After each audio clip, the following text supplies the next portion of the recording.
Hello everyone, I'm Astina Bulmer, RIBA Director of International. I am very pleased to join you all today for this fantastic event. I hope you're all well and safe, and thank you for joining us. At the RIBA, we take fighting the climate crisis as a priority. Most of you will probably be aware the UK recently hosted COP26 with various members of the RIBA attending the conference, myself included.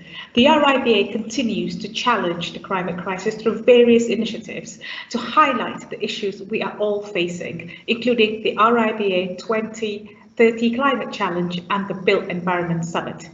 The RIBA Global Architecture Photography Competition was set up to showcase the varied views of the RIBA Global Networks of Architects' perspectives on the link between sustainability and architecture. The aim was to form a collective global portrait of the state of the built environment with respect to sustainability through a series of original images, and with around 150, we have certainly been able to create that portrait. From the 150 entries received from our global architects and audiences, the grand jury have selected 12 winning photographs, the top 3 from each international region. Firstly, I'd like to extend huge congratulations to all 12 winners, and I'm so glad to be hosting the first place winners from each region today to talk about their work as well. I also would like to thank the grand jury of the RIBA Global Photography Competition, which included individuals from various international regions and professions. The grand jury included head judge Iwan Baan, an extraordinary Dutch photographer, Ma Yang Song, founder of Mad Architects, and Valeria Carullo, RIBA's photographs curator. I'd also like to thank our internal judges of this competition, Chloe Sebelo and Justin Sabrook. The competition was open to individuals in Asia and Australasia, Europe, Americas, and the Middle East and Africa. The RIBA has showcased the top 3 imagery of each region by creating the RIBA 2022 calendar for you all. Please feel free to download the e-calendar by clicking on the link in the chat box. It is there. Unfortunately, though, as with pandemic and flights currently, Iwan is unable to join us live due to unforeseen circumstances. However, today's session will include a video presentation shared by Iwan, followed by an in-depth look at the 4 winning photographs presented by the 4 winners we have today, joining us live from various parts of the world. Before we begin, some housekeeping items, please. We would like today's session to be quite interactive as usual. If you have any thoughts or any questions for our speakers, please send them at any time during this session in the chat bar alongside, and we will get to them in the last 15 minutes or so. We are also hosting a global audience from across the world, so do drop us a note and tell us where you are listening or watching this from. As I'm sure most of you are aware, Iwan is already well known within the architecture community as a photographer. He is the inaugural recipient of the Julius Schulman Award for Photography and has won numerous awards. His clients included Ramco House, Zaha Hadid, Sue Fujimoto, and Herzog and de Meuron. Iwan sends his absolute sincere apologies for not being able to be with us today. He was really looking forward to it. Unfortunately, due to unforeseen circumstances with his flight, he was unable to join us, but he has recorded a message just for you today, where he will present on his portfolio of work, which we will shortly share with you. He has also shared a special message for our winners, which we will also share right after the presentation. I will be reading out the comments Iwan has left for our winners' photograph as we go through them. So that's enough for me from now. Audrey, please can you start the message from Iwan? Welcome here to the RIBA Global Photography Competition Awards ceremony. This was supposed to be a live stream. I was supposed to be here live for all of you, but unfortunately my airline where I was going to fly today decided at the very last moment to cancel my flight, and I had to take a later flight, which happened to be exactly at this moment when the live stream was happening. So currently I'm recording this video message here the evening before in my hotel room in New York. Very sorry that I cannot be there in person, but still I would like to give a small presentation on my work and congratulate all the winners of the photography competition here. Let me start here with a small presentation on my work and the way I look at photography, at the built environment, and how I try to capture architecture and the way people live around the world in very different circumstances. So yes, and I would like to show you a couple of my projects here and explain a little bit the way I look at the built environment, photography, people, and places. I came from a background from documentary photography. I studied in art school in the Netherlands and worked the first couple of years after art school in many different directions in terms of photography. And in 2004, I kind of met by accident Rem Koolhaas and started working with him. And it was a very interesting moment in time for the office there. It was the start of the construction of CCTV in Beijing, this massive project of these towers. And what really attracted me to the project was not just the architecture, something I didn't know much about at that time, but it was also like that story on how that city was going to change very rapidly in the next couple of years, kind of leading up to the Olympic Games, and how these very progressive, large architectural projects were at the same time being built by this massive force of migrant laborers who were coming often from the countryside, were living basically on these construction sites, having kind of all their daily routines, the things they do there. They sleep, they eat, and they play, they work, and everything sort of happened in its kind of microcosmos of these construction sites. And it was just of course the architecture coming up, but these were the kind of projects where, like, from the very early beginning, you feel the spaces being built there. This very particular building where these towers would go up under an angle and connect high up in the sky. And kind of really incredible architectural projects, of course, also. But at the same time, it felt like they were almost completely handmade with this massive labor force who were putting together these projects. And it was a constant sort of looking back to the architecture, back to the city, into people's lives, how they lived there, how the city around it was rapidly changing, and how whole neighborhoods were disappearing and at the same time were being rebuilt. And, like, kind of as a backdrop for that larger story, you see all these high rises and towers going up everywhere in and around the city.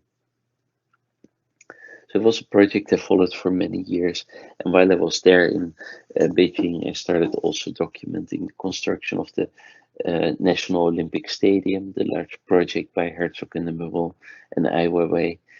And there again, like, it's the kind of really great architecture spaces and so on which are created, but at the same time, these massive construction sites where people live and have their whole lives happening basically 24 hours a day, and at the same time, these building projects coming up right behind them.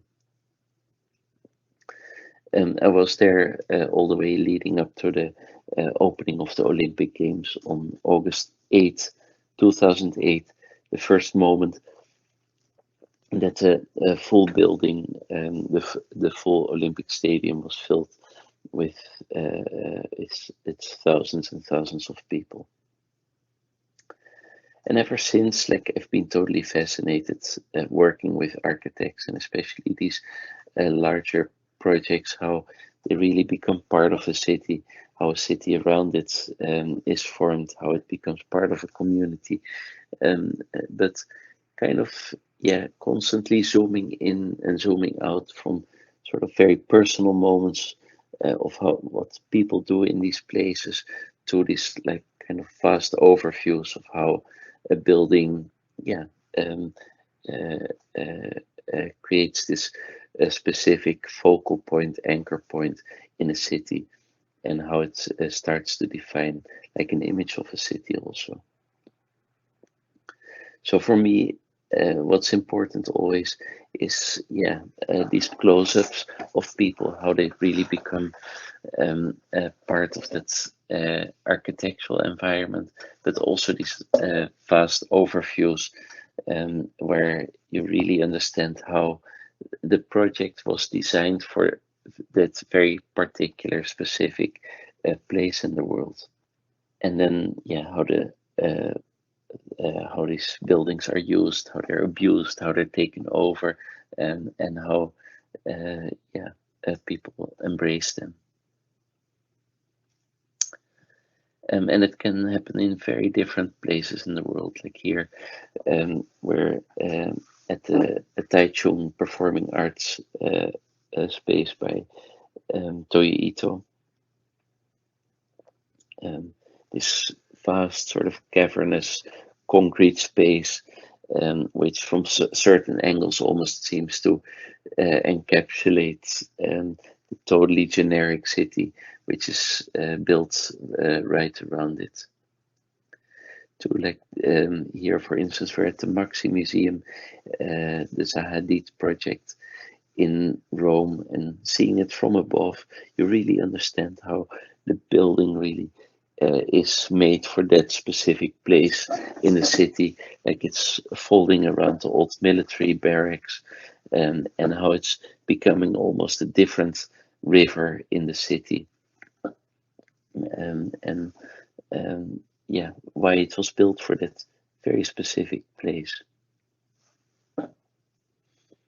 Or like here, we're in Doha, Qatar, at the education city. This whole part of the town, a bit removed from downtown, which you see here in the background, which became a kind of architectural playground for many different architects. But two of the projects which really stood out for me were the two buildings by Rem Koolhaas here also, the headquarters of the Qatar Foundation, this totally abstract, almost scaleless a square box sitting there in that landscape. And then next to it, you have the Qatar National Library, which is this kind of very large, totally open space. It has almost the dimension of an airport terminal, but at the same time, like with the most incredible finishes and materials built in this very particular space where at a certain from certain angles and certain moments you have this overview of this large amount of books kind of stacking up on this on all the sides, which slowly slope up and visualize this large library in that way. And then you have the kind of underground part, which is the rare book department, which from above looks almost like a kind of labyrinth carved out in the ground of the National Library there. And yet, like these aerial views for me, they really sort of bring a project back to the city, and you start to understand like why a project was designed in a certain way in a certain specific place, and how it's becoming part of the city environment. Here I would like to show you two of my most recent projects. This book, it's called Dig It, Building Bound to the Ground. It's a project I started with the Dutch architect Bjarne Mastenbroek about a decade ago. And it started out of both our fascinations with yeah, uh, buildings which are really connected to a specific place, how buildings are connected to the ground, how buildings are built out of the earth from that specific uh, place, and how they're also still relevant in today's society. And yeah, working on a book for 10 years, our kind of collection also never stopped. So it became this also almost encyclopedia of 1400 pages of all very different building uh, uh, typologies all around the world. Like right here, we're in the north of Ghana, at these villages, which from the outside they look almost like a walled city. Like there's no entrance point anywhere inside, except for a little staircase which goes up to the roof of one of the buildings. And once you're up on the roof, you actually see that the whole circulation of that city, of these villages, is happening on the roofs of these buildings. And it was, yeah, built as a kind of way of a defense for these villages, but also, of course, the mud buildings like work fantastic in that kind of climate, that they give shading, they create a very cool and nice environment inside these houses and under the canopies. Um, Whereas the circulation of the village happens right on the roofs. You can walk from courtyard to courtyard over the roofs of these buildings. We were looking at very different industrial landscapes around the world, how cities were built, and looking at many different examples from around the world, how people really built and lived with a specific environment. Like right here, the Yaodongs in the north of China, which were built in a very particular um, landscape of this kind of loess soil. And when you ask people there, like, why would they go all the way to, yeah, build their houses literally dug out of the ground? They were answering me, for them, it was the most logic way basically to build a house. Like they said, like, yeah, we never had money to buy materials. So for them, the most logic way was actually to remove materials and to create a space by yeah, removing materials and using that almost kind of negative space underneath. So they're like looking from above, you see all these carved out courtyards going underground, little staircases going down, and then that kind of life unfolding underground. Or right here, we're in India, looking at many different examples. Or Ethiopia, Lalibela, the incredible rock-hewn churches, about 1,000 years old, in the north of Ethiopia. And I went there during Ethiopian Christmas. These incredible churches, which are still there 1,000 years later, and every year during Ethiopian Christmas and the major holidays, like these places are fully alive, and thousands of pilgrims visit the place and yeah, pay their respect to these incredible churches. Looking from above, yeah, you can clearly see like the way these spaces are carved out into the earth, how kind of pathways are carved out into the rock and slowly slope down to the bottom of these places, where you actually enter the churches from below, with this yeah, very particular light, which at some moments during the day is shining all the way straight in, but often is just kind of reflecting the light throughout the space. And of course also looking at modern examples here, Balkrishna Doshi's um, uh, projects in India, which I felt were also very connected with the specific space. The incredible step wells, which you can find in many different shapes and forms all over the country there in India. And yeah, like how people used these very specific environments, materials, sites, and places and cultural differences in many different ways all around the world. Bjarne's office redrew all these projects in beautiful new drawings explaining basically these projects in a different visual way. And yeah, it became this large encyclopedia, 1400 pages, looking at many different examples around the world. Another book which was just released is this book which I did together with Francis Carey. It's called Momentum of Light, and it's stemmed out of a long desire for me to visit these very typical villages in the south of Burkina Faso.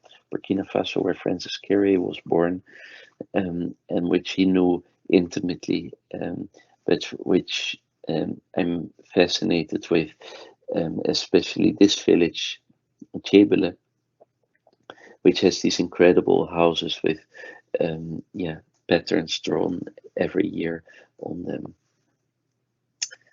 And what you see, like with these villages, there's always like a big tree standing there right in front of the village.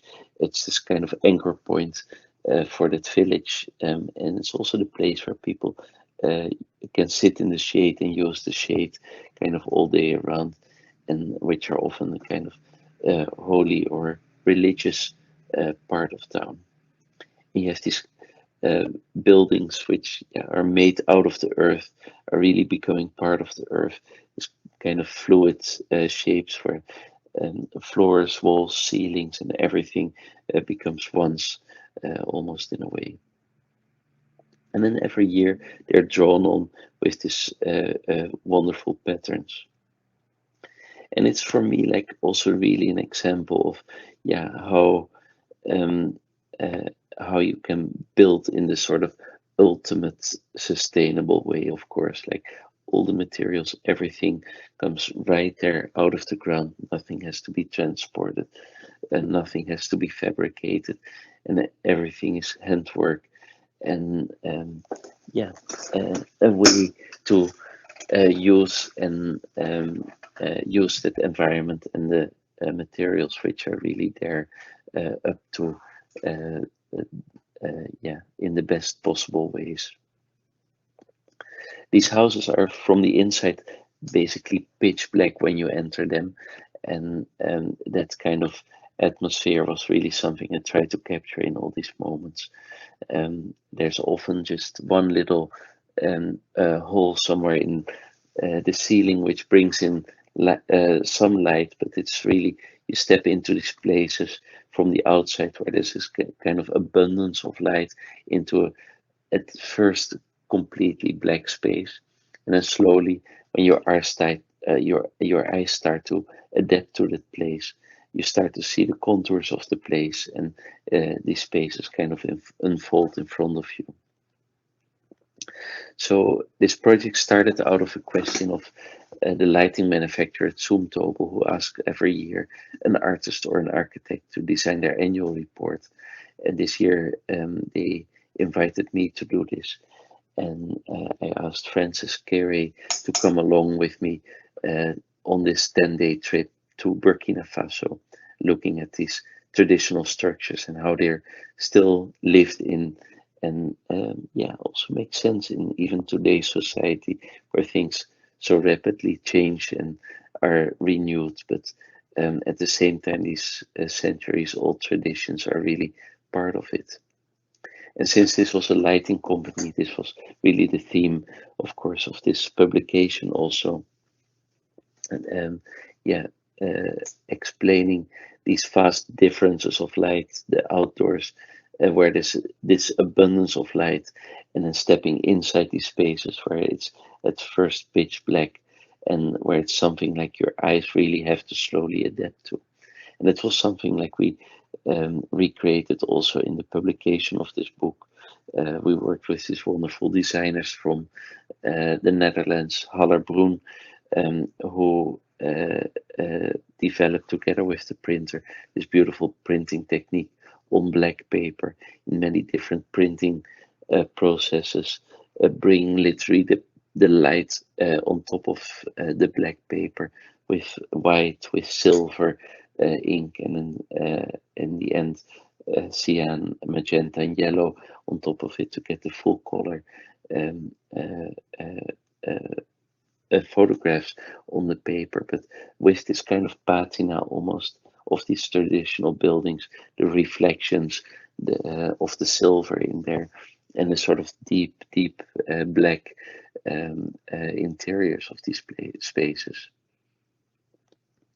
So everywhere it's this sort of a pattern of walking outside these buildings and inside these buildings, and we end the book in Gando, the village where Francis Curie was born and where he and raised, and where he spent a large part of his youth. So looking at places like this, the kind of ultimate sustainability, and how these kind of wonderful environments, yeah, are still really used in I think the best possible way nowadays, and kind of study how people can live with very minimal materials and footprint in places like this. So congratulations to the 4 winners of the award. It was very nice to see all the over 150 entries, photography entries for this award. It was hard to make a choice there, but yeah, that image of Yuri Palmin with the Verevjevo Park of Alexander Brodsky really stood out to me in a way that it was yeah, really showing also that the fragility of nature, how light the architecture was touching that landscape, and yeah, transponding to me a kind of atmosphere of that place. I felt the same with the photograph of Alonso Rodriguez Davila, the aerial image in the ecological reserve of Cotopaxi Park in Ecuador, where you really see that unique landscape from above with this aerial image, with the little line of that bridge which sits there in the landscape. And then there's the image from the winner of the Middle East and Africa region, the image of Johan Plourde of the sustainability pavilion of the Dubai Expo. And yeah, I hope that an image like that also makes the viewer think a little bit what sustainability should be and can be nowadays. I feel in many of these sustainability aspects, it is about more and more and more, and especially in this image, you see this massive structure being erected, a beautiful architectural image of the structure, this kind of oculi, which you look up to with another viewer looking up to the ceiling. But when you realize that it's just a pavilion for an expo, something which will be there for a very short time, which is so-called sustainable by putting more and more and more materials in there, more technology, and so on. For me, that's kind of the antithesis of sustainability, and that was something I tried to show also in my presentation. I think there's a lot to learn from old from ways how people used to build in often very difficult places, but like really with materials right there from that place, and how they can be used and reused, and not become, as is the case with many of these temporary pavilions, expos, and so on, become only more a material for the mountains of waste we produce as people of this world, unfortunately. So I hope an image like that also makes people think of like what do we really need nowadays, and is sustainability really something where we have to put more and more technology into a place, or can we maybe solve it and more materials in a place, or can we maybe solve it in a different way? And the last image of Chen Guanhong, the winner of the Asian category, also this large aerial shot of this newly developed landscape. Congratulations all of you with winning this award. Well, a huge thank you to Iwan for sharing that with us. It was fascinating, interesting, and if you're like me, totally inspiring. Clearly, his photos are very speak to us in a way that that can't be described. It's almost you're there in some of those images as well. He's already mentioned our fantastic winners from the 4 international regions. I am really pleased to be joined by all 4, and we're going to be hearing from them next. So I'm going to start with Chen Guanhong, who is the winner from Asia and Australasia region, and he'll be discussing his photograph titled Landforms. Over to you, Chen. Hello.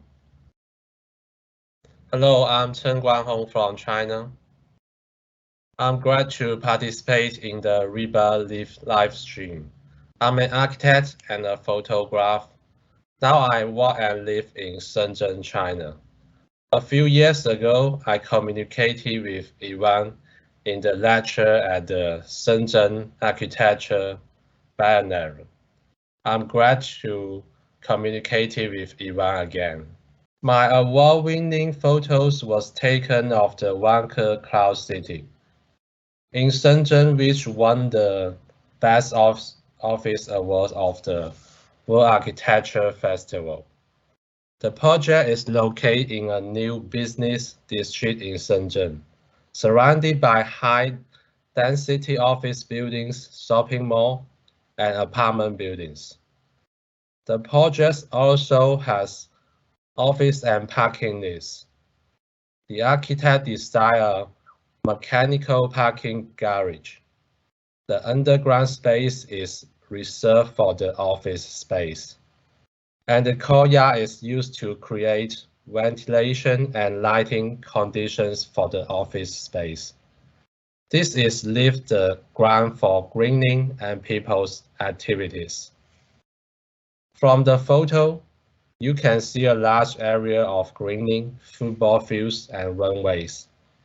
You can also see courtyards of different shapes, square, circle, triangle, and other shapes.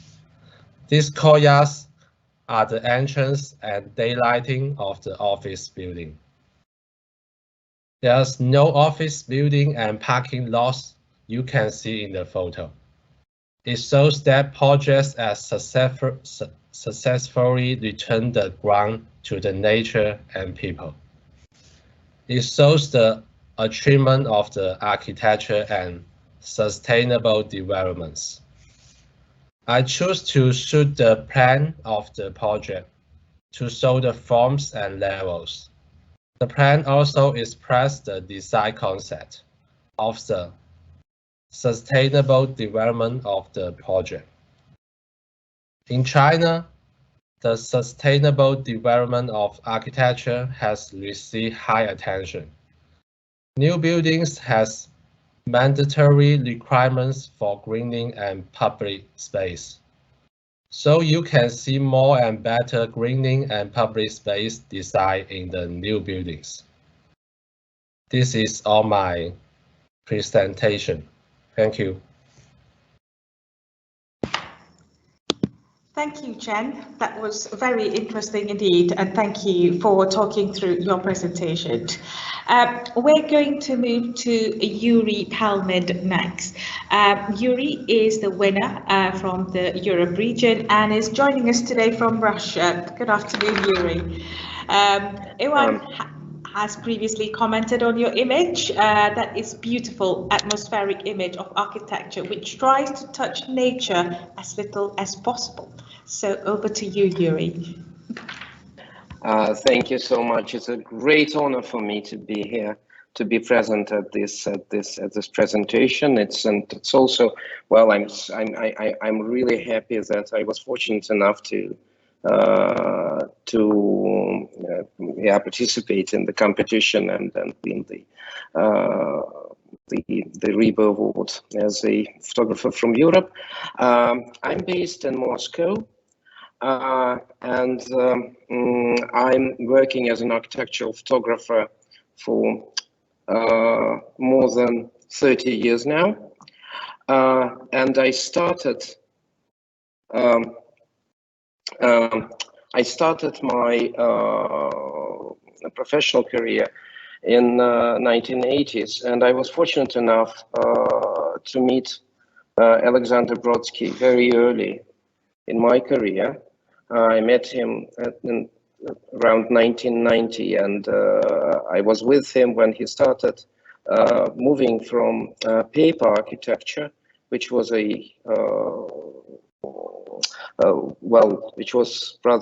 which he is very well known in the around the architectural community all over the globe.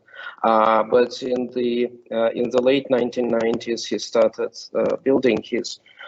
building some real architecture. So, and I was fortunate enough to photograph and to participate in spreading the information about his project early in 1990s, and then so I spent a long time with Brodsky's architecture, and then working with him really informed my own style of architectural photography. So speaking about this particular project, I chose Veretyevo Park, which is the most recent work of Brodsky's, because it touches some really sensible topic of working of contemporary architecture, working with environment. As Ivan previously said, the architecture of Brodsky very carefully touches the nature, the environment of this park, which is a floodplain, almost a swamp. It's a very live and constantly changing environment, because the change of seasons transforms it into like most very different. It makes like one scene look totally different according to the season. For instance, in the fall, the footpaths are flooded with water, so you have to wear rather heavy rubber boots to walk around the park, which is quite large. But at the same time, while the architecture really touches the nature very carefully, it imposes a very strict and taut architectural structure upon this natural environment, which for me is the most interesting part of this architectural decision. For instance, in this photograph, I was in this is why I chose this one among many other photographs that I did in the photographing the park. Is the main point of interest is the arrangement of wooden planks along this pathway. You can see that the direct path leading through this pavilion to what Brodsky calls the prospect, the straight narrow path leading to the next pavilion, which is called Pantheon. But you can see that the arrangement of the planks leads you towards what can be called an auxiliary direction, another path, which actually circles the whole park, leading you in the end to the same point as the prospect. And this articulation at the crossing, this articulation of the turn, is for me what Brodsky's architecture is really about. It's about very serious, deeply rooted in classical architecture, series of architectural decisions. That's why I chose it. And the other thing was that worth mentioning is that Alexander Brodsky, while designing this park, was assisted by brilliant young architect Ilya Pigorev, who by some very serendipitous course of events is now finishing his studies at March School of Architecture in Moscow, where I teach. And he now studies in his final year of BA program in the studio where I teach. So I thought that this is also a very significant addition to the story about this image. Thank you so much. It's our absolute pleasure, Yuri. It's such a beautiful photo and really does tell a story, just like the other photos do. So thank you. Our next speaker is Johan Plourde. Johan is the winner from Middle East and Africa region. He's a Canadian architect, illustrator, and photography enthusiast based in the UAE. Incidentally, that's where we have an office. The RIBA office is based in UAE, in the Kingdom of Sharjah. And his image captures and Iwan talks about the Sustainability Pavilion at Expo 2020 Dubai. I had the privilege of going to Dubai a couple of weeks ago and have been to that pavilion. It's a marvelous pavilion. It's one of the permanent pavilions at the Expo, so it will stay on. So it's got longevity, and it is a brilliant pavilion, I have to say. Johan has commented on his image, stating that it's a nice architectural image of an example of architects trying to work sustainably. And over to you, Johan. Thanks very much, Aslina. Well, first and foremost, I mean, thanks for this great opportunity, and thanks for the people who are attending the stream today. My name is Johan Plourde, and I'm originally from Quebec, Canada, now based in Dubai and working as a design architect for Woods Bagot. As you can tell, I'm also a photography enthusiast, and today I'm absolutely thrilled to take you through my photograph, which is called Breeze of Hope. So, and again, it is not only because I have the chance to do so, but also because this photograph represents a very specific element that I thrive to find in my daily life, but also as a designer, which is called the sense of place.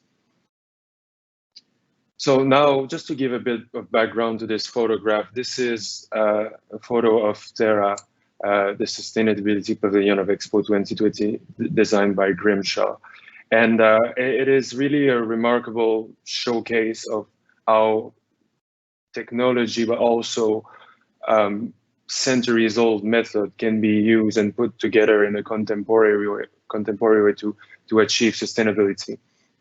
And again, I could probably spend the next hour, highlighting the feature of this pavilion. It's net zero. It creates its own power through those beautiful crystalline solar panel, but it also gather and recycle water from the air for its own needs, and And the most important and very interesting part is that wind tower that is created by that wide opening in the center courtyard of the pavilion. So this is again a centuries-old method that create that chimney effect and that bring cooling wind inside the plaza.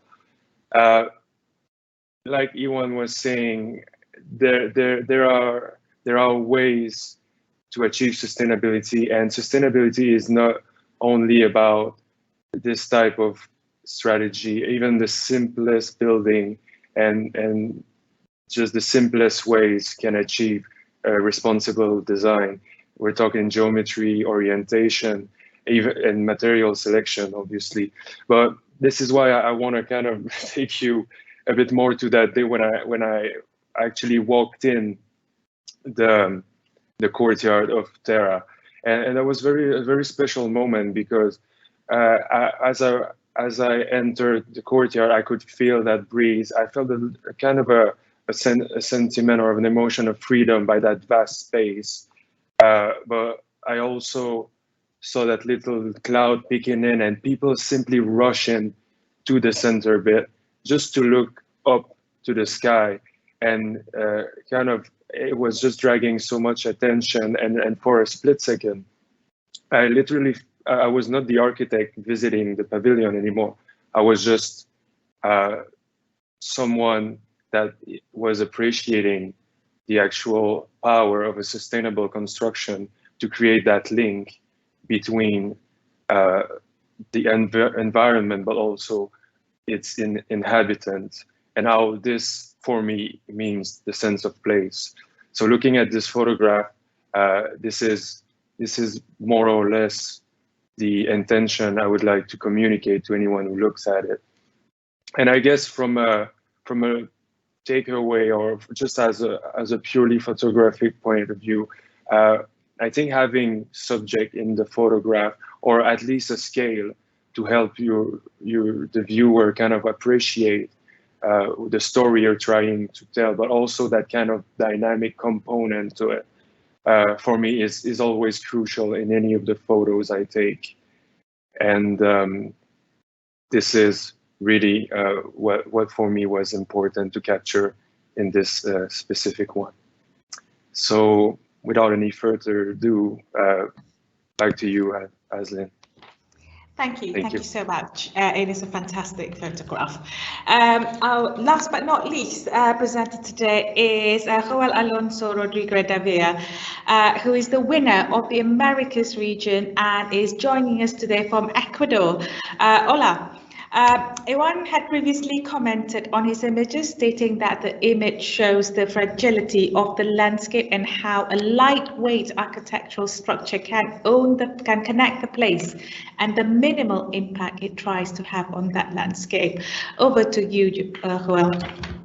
Greeting to all the participants. It's a pleasure and an honor for me to be present today. I am Joel Rodriguez. I'm an architect by the Pontifical Catholic University of Ecuador. I'm currently in the capital called Quito. I'll show you the image. All my life I've been involved with photography, but really in the university during the studies of architecture was when I began to relate both fields and to understand how the photography could be a tool to analyze and to create architecture. In 2018, I started my photography study professionally. Yes. But when exploring the site, the bridge built of eucalypt wood and the wood obtained in the sustainability way in the earth and attract attention. I am interested in how to the use of natural resources such as wood create living and breathing architectural structure. This is achievement through the reflection of the environment impact regenerated by architecture in traditional terms. Understand this as the use of concrete, steel, and aluminum, etc. The image was captured in Limbopungo Lagoon. Within in the Cotopaxi National Park, I visited frequently. to carry out diversity activity of trekking, camping. It is located within in the area called Volcanoes Avenue, and which is conforming a volcano located in Ecuador and the region. The lagoon is very close also to the one of the most important and from the which park get its name is the Cotopaxi volcano. I chose the picture because it means to a lot of me how the piece subtly solves the function of connecting, but without leaving aside the preservation of the delicate ecosystem on which it sites. The architecture must occupy the resource optimally and always being aware to regenerate the minimum environment impact using sustainable alternatives in terms of materials, process, and techniques. Thank you very much for the presentation. Thank you so much, Joel, and to the audience, forgive for the technical issues. We always have technical issues, right, in this new world, so it's absolutely fine. It's such a beautiful image as well. Well, we have lots and lots of questions, and we have 5 minutes. So I'm going to try and get to as many as I can, although I don't think I'm going to get through all of them. There are a few of lovely comments, but I think the one question that I think all 4 of you can answer is, can you give us tips of how to photograph a building perfectly? Yuri, perhaps you want to comment on how could someone do this? The question is how, tips on how to photograph a building perfectly. Well, first you have to stand in front of the building. You have to have your camera with you. And then you try to communicate with the building without your camera. And if you succeed in doing this, then the camera just does the rest. It's that simple. Yeah, nothing can be simpler than this. You do make it sound so simple, Yuri. I think I would fail quite miserably, but No, you won't. No, you won't, I promise you. I'm going to hold you to that promise. Joanne, what about thoughts from others? Joe, Yoann, Chen, have you got thoughts on any tips you want to share with our audience?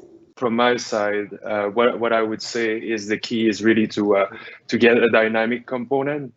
Buildings are pretty static, right, by nature. So bringing a bit of activity in the foreground or in the background or a scale usually grab the attention and engage a bit more with the viewer. I guess it's also about getting that kind of balance between activity and architecture. It's just about that balance between that kind of dynamism in your composition that helps me a lot personally.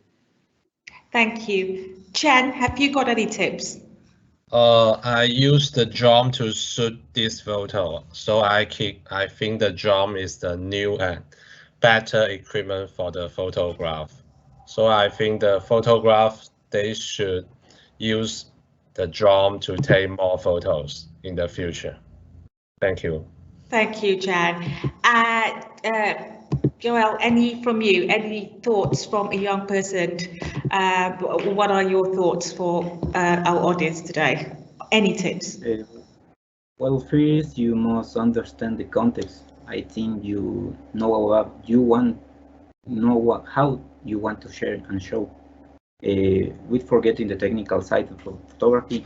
And for me, it's very important what you can achieve on a sensory level. And thank you.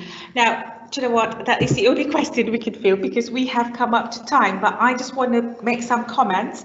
There's some lovely comments coming in. There's Karam said, do I need to be a professional photographer to be involved in architecture photography? I think I can respond confidently, although I'm no photographer. The answer to that is no, you don't have to be a professional photographer. Yuri has said even I can do it. I'm sure you can do it. So by all means, give it a go.